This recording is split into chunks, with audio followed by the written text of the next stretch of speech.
Hola, yo soy Rubén y esto es El Parche de Odín, el podcast personal de un oftalmólogo en Suecia. Este es el episodio 208 y se titula Cerebro y Sexo. Hoy traigo un artículo científico, un paper que se ha publicado en una revista de psicología. Voy a dejar enlace en las notas del programa y voy a sacar un pequeño resumen en español. El título y el subtítulo sería Hombres y mujeres. Nuevo estudio muestra enormes diferencias entre los cerebros de hombres y mujeres. Los investigadores no encontraron solapamiento entre hombres y mujeres y rechazaron la idea de un continuo. Y explica un poquito, no llega a ser un abstract, no llega a ser un resumen técnico, sino un resumen del resumen con palabras más fáciles de entender para todo el mundo. Y dice así: investigadores de Stanford han utilizado recientemente métodos de inteligencia artificial para examinar la actividad cerebral de unos 1.500 adultos jóvenes de entre 20 y 35 años. Los neurocientíficos saben desde hace años que cada cerebro humano se caracteriza por una huella dactilar de actividad cerebral en reposo, única para cada individuo. Los neurocientíficos de Stanford utilizaron técnicas de inteligencia artificial, de Big Data, para determinar la huella dactilar de cada uno de estos 1.500 adultos jóvenes y luego compararon a las mujeres con los hombres. ¿Se diferenciaban las mujeres de los hombres? ¿Había solapamiento? Los resultados fueron sorprendentes. Yo añadiría, no tanto. Como se puede ver, aquí te hablan de que te enseñan una gráfica, ¿no? No podemos enseñar la gráfica porque esto es un podcast, pero bueno. Decía así, que como se puede ver, no había un continuo. Las huellas dactilares femeninas de la actividad cerebral eran muy diferentes a las huellas dactilares masculinas de la actividad cerebral en reposo sin solapamiento. Estos resultados sugieren claramente que lo que ocurre en el cerebro de una mujer en reposo es significativamente diferente de lo que ocurre en el cerebro de un hombre en reposo. En este paper, en este artículo de investigación, hablan de adultos jóvenes, pero también han hecho estudios similares con ciertas diferencias, pero un poco llevando hacia lo mismo. Por ejemplo, en niños. Dejaré también en las notas del programa otro artículo que habla de niños, del cerebro de los niños y la diferenciación entre cerebros masculinos y cerebros femeninos. Esto no es revolucionario, no están cambiando el paradigma de nada. Ya ha habido indicios y pruebas desde hace muchos años de que el cerebro de hombres y el cerebro de mujeres se diferencia. Hay diferencias biológicas que empiezan, de hecho, desde antes del nacimiento. El desarrollo del cerebro, tanto de hombres o de mujeres, se diferencia pues, en temas genéticos, el propio desarrollo embrionario y durante la infancia. Hay factores hormonales que hacen que se desarrollen de forma diferente. Otro día nos centraremos más en lo que incide el propio artículo, que no hay un continuo entre masculino y femenino, sino que, digamos, es una variable, son de las pocas variables biológicas que son claramente dicotómicas, discretas, hay opción A, opción B, no hay una variable continua y que nosotros le vamos poniendo etiquetas para separar. Pero no me voy a centrar en eso, ya haremos sino otro programa para eso, sino me voy a centrar en otra cosa. O sea que el concepto de sexo en otro momento lo compararemos con otras variables de raíz biológica como la raza y el color de ojos, en donde nosotros ponemos etiquetas pero no hay un concepto biológico realmente de raza, ni siquiera de especie, o de pigmentación de piel o de color de ojos. Esas clasificaciones que hacemos nosotros en razas o colores de piel no existen en la naturaleza, pero se basa en una diferencia, en una graduación de un rasgo biológico, eso es cierto, pero no existen diferencias discretas, no existen líneas biológicas que separen unos individuos de otros en cuanto a la raza, el color de ojos, la pigmentación, eso es así. Sin embargo, no ocurre lo mismo con el sexo, que sí que hay una separación claramente. Pero no me quiero centrar en eso, sino en el concepto de que existen cerebros masculinos y cerebros femeninos. Los cerebros de los hombres y de las mujeres se diferencian en anatomía, en estructura, en funcionalidad y por tanto nuestras mentes funcionan diferente. Y funcionan diferente por un sustrato biológico. O sea que no hay tabla rasa. Nuestras mentes no son tablas rasas cuando nacemos y se van formando nuestras personalidades, nuestros gustos, nuestras tendencias en base a experiencias personales, la sociedad, la cultura, etcétera, etcétera, etcétera. No, por supuesto que eso sí es súper importante, pero hay una base biológica que nos diferencia, que nos hace tender, por supuesto por temas genéticos, al margen de nuestro sexo. Si nuestra genética nos tiende a hacer más, no solo más o menos inteligentes, que es lo que estamos pensando en un principio, sino más o menos impulsivos, más o menos tendentes a abusar de sustancias. El alcoholismo es heredable, pero no porque madres o padres que abusen del alcohol den un mal ejemplo a los niños, que también puede ser, sino porque hay tendencias biológicas a abusar de sustancias y otras personas que tienen menos tendencia o más resistencia a caer en, pues eso, en el abuso de alcohol o otro tipo de drogas. Y por supuesto, el sexo juega un papel. El ser hombre o ser mujer te hace que tengas más tendencia a ciertas conductas, ciertas decisiones en tu vida, etc.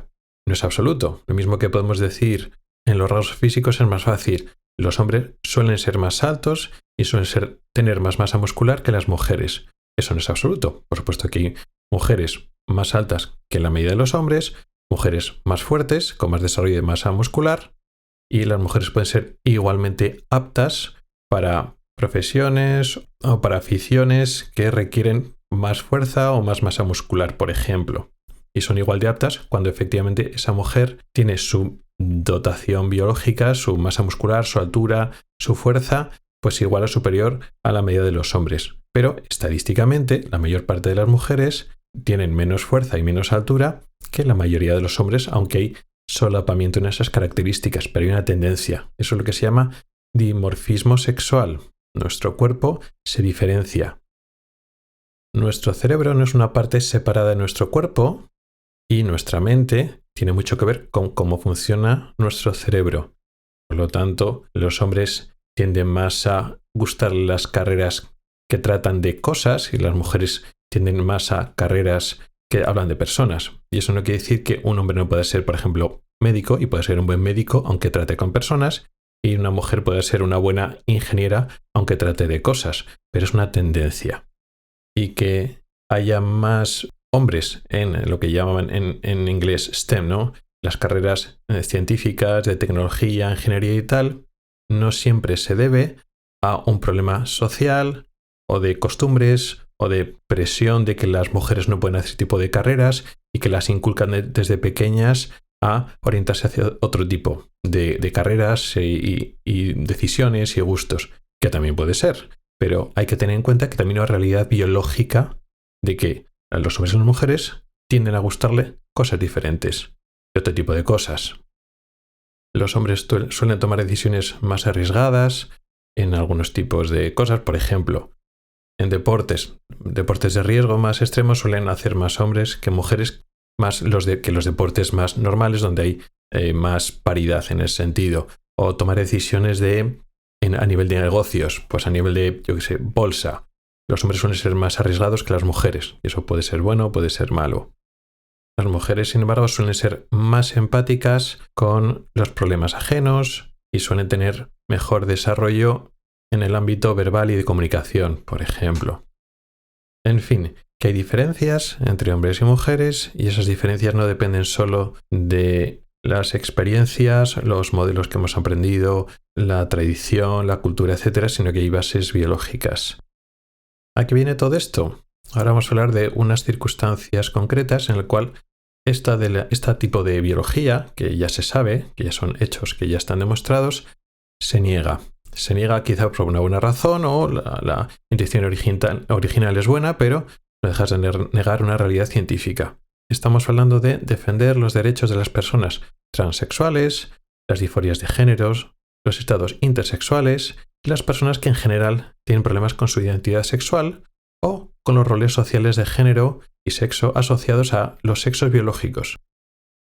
Defender, como digo, los derechos de todas estas personas no requiere que neguemos el contexto y la realidad del sexo biológico. Para que tratemos a estas personas con dignidad, con sus derechos, no necesitamos admitir o intentar forzar la realidad para admitir que nuestros cuerpos pueden ser diferentes, pero nuestras mentes son en principio similares, lo que he dicho antes de la tabla rasa. No requerimos que exista, que haya una tabla rasa en lo que es nuestra mente para defender el derecho de estas personas. ¿Por qué se hace?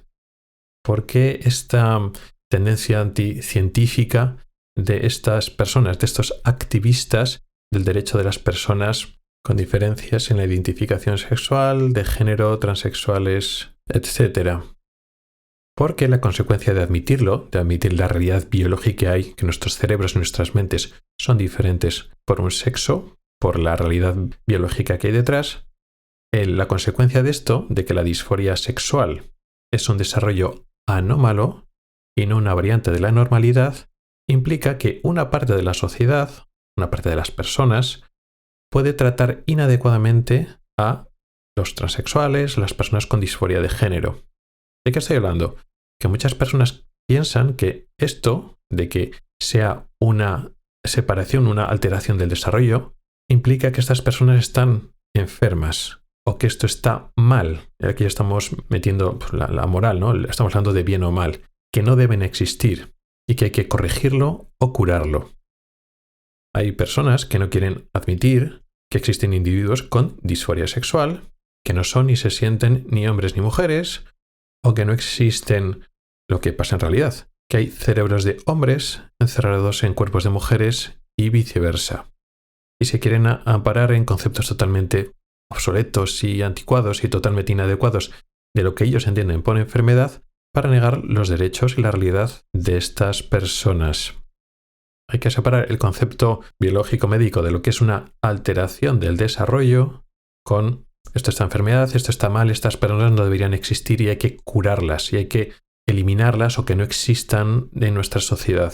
Son conceptos muy diferentes y aquí estamos ya hablando del terreno de la medicina y cómo personas están opinando sobre lo que hay que hacer con personas que tienen una alteración del desarrollo, que no tienen un desarrollo normal. Lo mismo que estamos hablando de unas personas al principio, activistas hacia un lado del espectro político, que están de la realidad biológica, también nos vamos al otro espectro, que cogen el concepto de biología, de decir, bueno, esto es una alteración del desarrollo, y sacan sus propias conclusiones. Esto es una enfermedad, esto tiene que existir, esto hay que curarlo. Estamos aquí viendo cómo los dos espectros extremos de ideologías, por una parte anticientífica y por otra parte también anticientífico a su manera, está etiquetando de enfermedades o necesidad de curar a personas que no van por ahí los tiros. Ahora voy a poner un par de ejemplos que yo creo que se va a entender mejor. Pero en cualquier caso, lo que tenemos que hacer es combatir eso, que no se trate mal a personas o que no se menoscaben los derechos a personas que puedan tener estados intersexuales. O se trata de menos a este tipo de personas que tienen alteraciones de desarrollo o cualquier alteración en función o alrededor del sexo o del género. Como digo, vamos a poner un par de ejemplos para que entendamos lo que pueden ser alteraciones del desarrollo. Un ejemplo muy fácil, muy cómodo de entender. Entre el 8 y el 10% de todos los hombres a nivel mundial son daltónicos. Tienen daltonismo, que es una alteración de la percepción de los colores. O sea, casi 1 de cada 10 hombres es daltónico. ¿Están enfermos? ¿Debemos tratarlos de forma diferente? No, realmente no. Y eso que el daltonismo, técnicamente, es una disfunción. La funcionalidad de la visión de estas personas daltónicas, efectivamente, es peor, ha disminuido su función, la visión de los colores, en función de las personas no daltónicas. ¿Realmente los tratamos como enfermos? No, ni mucho menos. Mucho más importante, ¿tenemos que afanarnos en buscar remedios para este problema o esta alteración o este cambio en el desarrollo? ¿Tenemos que obligar a estas personas a llevar unas gafas especiales que cambien el espectro cromático? No. Existen unas gafas que no curan el daltonismo, pero puede hacer que los daltónicos puedan discriminar mejor en esas zonas de color que tienen dificultades. Pero esas gafas son a costa de alterar el color de todo lo que están viendo. A veces son colores artificiales, disminuyen la sensibilidad a la luz, con lo cual, bueno, pues muchos daltónicos no lo querrán utilizar. Y porque tienen, importantes inconvenientes el uso de esas gafas. Pero nosotros les tenemos que obligar a los daltónicos a utilizar esas gafas o unas cámaras o visores que puedan aparecer en un futuro para ayudarles a discriminar esos colores que no pueden. Pues no, les dejamos en paz, que vivan tranquilamente, que pueden vivir vidas normales y no están enfermos, no viven como enfermos. Simplemente adaptaremos algunas cosas para que algunos daltónicos puedan tener dificultad. Sabemos que los daltónicos pues tienen esa merma en la visión de colores, pues normalmente los daltónicos no van a ser buenos diseñadores, no van a trabajar bien con los colores, pero eso no pasa nada. Y en algunos casos donde puede ser una limitación, cuando utilizamos códigos de colores, puede pasar que los daltónicos tengan algunos problemas con esos códigos de colores. Entonces tendremos que adaptar ese tipo de cosas pues a nivel de industria, a nivel de trabajo. Pues cuando tenemos que usar para diferenciar una serie de etiquetas que usamos los colores, hay que tener cuidado con esos colores que se diferencien bien por parte de los daltónicos, o incluso aparte de los colores puedes usar un código numérico al lado para que las personas que son daltónicas tengan otro apoyo extra, sin más. Otro ejemplo más fácil de entender. Voy a hablar de la polidactilia con dedo funcional. ¿Qué es la polidactilia? Es una malformación que implica tener un dedo más en la mano o en el pie.